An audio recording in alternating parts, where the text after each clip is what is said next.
خدا نگهدار این ماه غفران و رحمت. خدا نگهدار این ماه عشق و پرستش. خدا نگهدار این ماه نزدیکی بر آرزوها. خدا نگهدار این ماه میهمانی ابدانا.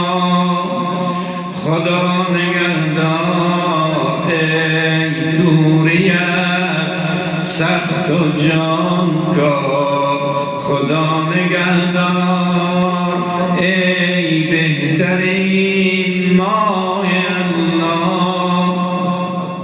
رمضان می رود و می برد از کف دل ما. رمضان می رود و می برد از کف دل ما.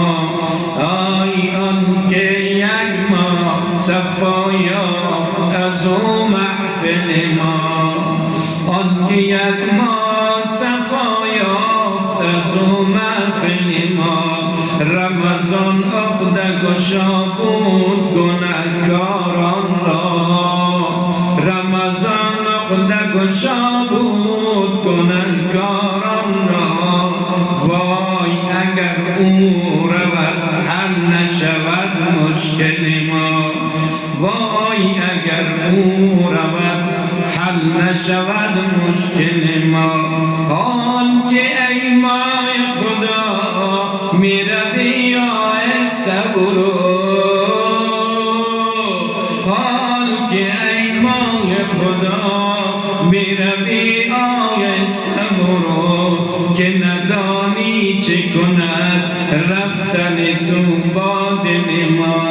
همه رفتن گدا باز گدا ماندن هنوز. همه رفتن گدا باز گدا ماندن هنوز. شبی دست خدا عیدی ما مانده است هنوز. شبی دست خدا عیدی ما مانده هنوز. دهی آخر ماهی اولی را. دهی آخر ماهی اول را سحر است. بعد از این زود نخوابیم دعا مانده هنوز. بعد از این زود نخوابیم دعا مانده هنوز.